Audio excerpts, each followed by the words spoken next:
I was having a hard time believing what I was seeing right in front of me. I checked and rechecked, and then checked once more, and there it was, an exact match. The same numbers on my lottery ticket were on the screen. My first instinct was to run downstairs and announce the news to my family. I was halfway down the stairs when I realized that it was a bad idea. We are 8 siblings, and my mom would just take the money herself and maybe distribute it with the rest of the family. This is my money, and I am not going to let anyone have it. It was at that moment I made the decision to run away at 12 years old. Hi, my name is Lizzie, and before I tell you what happened afterward and how my entire plan backfired, make sure to like and subscribe to our channel. It all started when I saw a dream a couple of weeks ago. It was one of the most random dreams, and after waking up, I only remembered a string of numbers. For some reason, I couldn't get those numbers out of my head. A few days later, I had forgotten all about it and was walking home from school when I saw the lottery signs outside one of the local supermarkets. The numbers reminded me of my dream, and in one of the most impulsive moments of my life, I rushed home, emptied my piggy bank, which was rather heavy by this point, and visited my friend across the street. I knew I had to be of legal age in order to buy lottery tickets, and I only had one friend who would fit that criteria. Meg was in her 20s, and we had become good friends after she hired me to walk her dogs. Meg isn't one of those lively adults. In fact, sadness radiates from her all the time. Whenever we talk, she is always warning me about not trusting anyone and to always put myself first. She would go even as far as saying, "Don't do anything good for anyone because they'll always stab you in the back. That's just how life is." I didn't mind talking to her because, well, she looked pretty cool. She would smoke cigarette after cigarette and try to impart her wisdom on me. I knew if there's anyone who'd help me with this, it would be her. I left my money with her and wrote the numbers down on a paper for her to fill. For the next couple of days, I caught myself daydreaming in school. It didn't help matters that summer vacations were almost here and my friends couldn't stop talking about all the places they were planning to visit. Unfortunately, we won't be going anywhere this summer since my mom's leaves were denied and she was needed at work. She promised me that she would take us to Universal Studios, and then she broke that promise, and I couldn't help but feel angry because of it. After school, I rushed home and looked up the site where I could check the winning numbers, and there it was, right at the top. I was having a hard time believing what I was seeing right in front of me. I checked and rechecked, and then checked once more, and there it was, an exact match. The same numbers on my lottery ticket were on the screen. My first instinct was to run downstairs and announce the news to my family. I was halfway down the stairs when I realized that it was a bad idea. We are 8 siblings, and my mom would just take the money herself and maybe distribute it with the rest of the family. This is my money, and I am not going to let anyone have it. As I made my decision to run away from home, my mom called us downstairs. "Dinner's ready, kids. Come to the kitchen." Mom's voice carried throughout the house. Dinner was like usual in our house. Everyone was speaking all at once. 2 of the twin sisters were fighting over the last piece of meatball. One brother was kicking everyone under the table, and Mom and Dad were just making sure everyone was eating their dinner. I hated this racket, and I hated sharing everything with my siblings. Why couldn't I have something all for myself? Why can't I just go to a place with peace and quiet? I muttered to myself. But then I smiled, realizing that I could finally do what I want and when I wanted. The next day after school, I went to Meg's place, and together we collected the amount in a lump sum. I hid it in my backpack. It was so much cash, and I couldn't believe it all belonged to me. As I went home, I sat on my bed and smelled all that fresh money. I could feel the excitement flowing from me as I thought of my upcoming adventure. "Lizzie!" my older sister called out, and I quickly hid the cash under my mattress. She entered the room seconds later and stopped short when she looked at my face. "What were you doing?" she asked suspiciously. "Nothing. I was just about to do my homework," I replied nonchalantly and reached for my backpack. That night, I went to Meg's and asked her to book me a flight to Orlando, Florida. It's where Universal Studios is, and I decided that I was going to go alone. I felt my spirits lifting even more as Meg gave me an encouraging smile. "You're a smart girl, Lizzie. I wish I had your courage and luck when I was your age.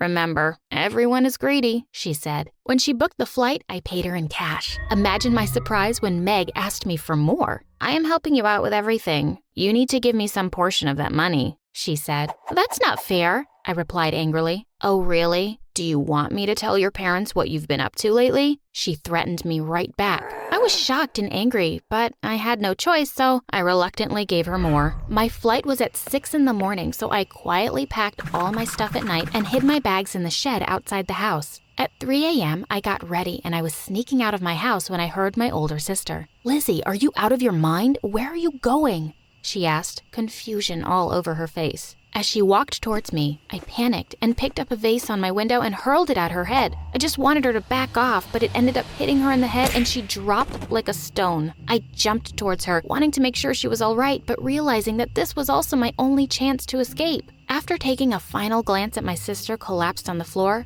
I turned around and fled. I finally breathed a sigh of relief when I got on the bus. However, my relief was short-lived when a few stops later, a cop climbed aboard the bus and decided to take the empty seat next to me. Instantly, I grew rigid with worry. If the cop were to become suspicious, all my planning would go down the drain. "Where are you off to, young lady?" the cop asked good-naturedly. I am heading to my aunt's house for the weekend," I replied. "That's great." The cop smiled, but I noticed him taking in all my bags. I gulped nervously as the cop opened his mouth to say something else, and just then the bus stopped. I realized it was my stop. As I stood up to leave, the friendly cop waved at me. "Stay safe, young lady," he advised with a smile. I waved back and got off the bus and headed towards the airport. I was mesmerized by the glamour and happening city, so unlike my boring hometown. The first thing I did was book a room in a rundown motel. It was disgusting and shady, but they didn't ask me where my parents were, so it all worked out. I stashed all my bags, hid the money under a loose floorboard, and headed to my first destination, Disneyland.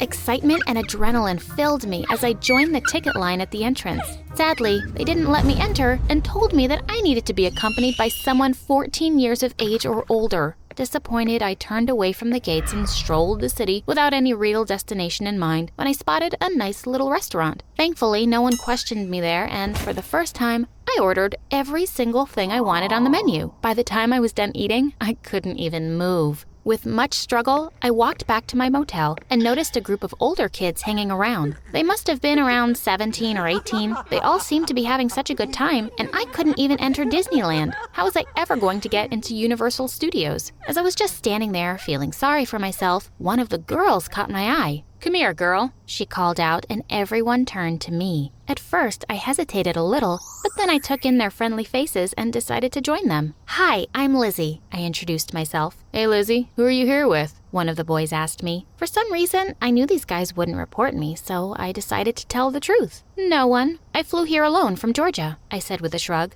"Really?" one of them exclaimed in surprise. "That's actually pretty cool. How old are you?" the first girl asked me. "I am 12, I replied shyly. "That's impressive. You have to be the coolest 12-year-old I ever met. On a vacation all by yourself?" the girl exclaimed with a pat on my back. "For sure. What did you see in Orlando so far?" the boy asked. "Well, I wanted to go to Disneyland, but they wouldn't let me in alone since I am a minor and all," I answered. "That's nothing to worry about. We'll help get you in," the girl offered. "Really?" I asked in surprise. "Sure. What are friends for?" the girl assured me with a smile. True to their words, the next day, we all headed to Disneyland and I had the best time of my life there. I couldn't help but notice all the families there, and for some strange reason, it made me miss my own family and my little brothers and sisters. They would have loved to be here. Shaking off the sadness, I decided to thank my new friends with a treat. I took them all to the same restaurant I went to yesterday. "Lizzie, you are the best. You have to come with us to this party tomorrow," one of my friends said. "I have never been to a party before," I told her honestly. "All the more reason to join us. Come on, you can't say no," she insisted, and eventually I agreed.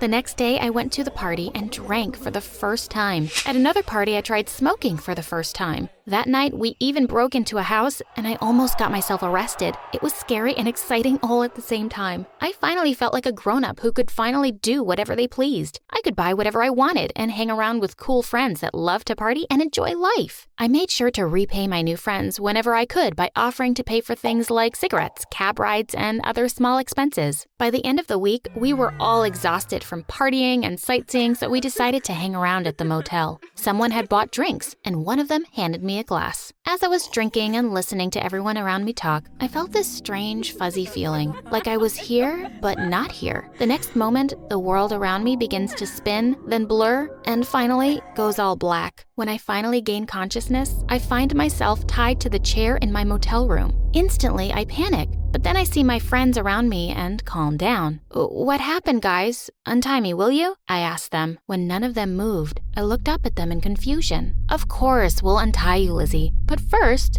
You need to tell us where you're hiding all your money," the girl said. It took me a moment to get over the shock and deal with the situation at hand. "I don't know what you guys are talking about," I replied, but they were not listening to me. 2 of them were searching the bathroom and the rest of them were going through my bags, my clothes, and anything else they could get their hands on. "Tell us where it is and we'll be out of here," the girl said. I stayed quiet but made the mistake of glancing at the floor where my money was hidden, and she instantly noticed that quick glance. "Look here," she told the others, and I watched in horror as they lifted up the loose floorboard and grabbed my cash. They high-fived and celebrated before turning to me.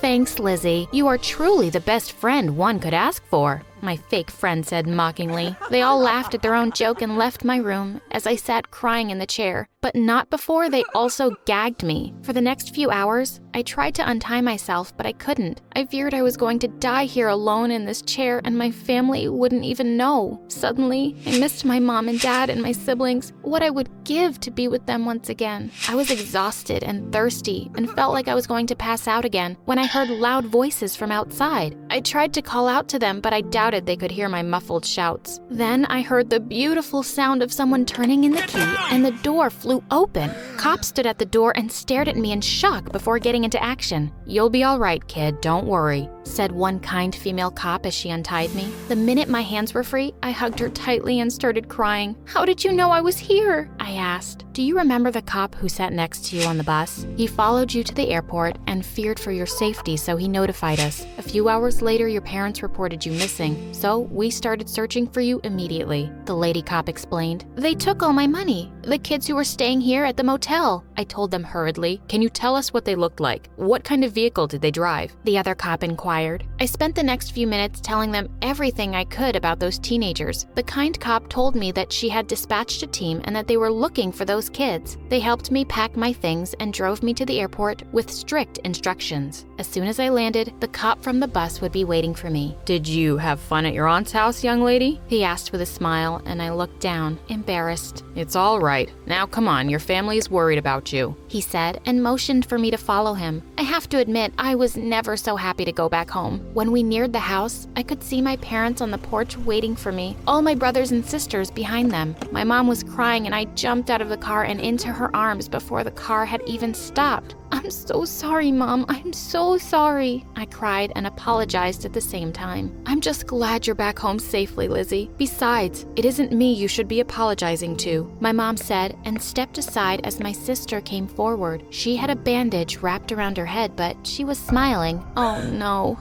I gasped as a stab of guilt shot through my body. "Don't worry, Lizzie. I have already claimed a percentage from your lottery money for this headache," she teased. "Honestly, you could have had it all, but sadly, all of it's gone now," I told them sadly. "No, it isn't. The good cops were able to track down your friends and get your money back. They are facing charges, by the way," my dad said with a wink. "Does that mean we got all the money back?" I asked in surprise. "Yes, and guess where we're going, Lizzie?" my 5-year-old sister asked as she jumped up and down in excitement. "Where?" I humored her. "To Disneyland," she shouted, and I couldn't help but smile at her enthusiasm. As we all went inside the house, I looked back and saw Meg across the street shaking her head at me as if disappointed. For the first time since I had met her, she didn't look so cool anymore. She just looked sad and alone.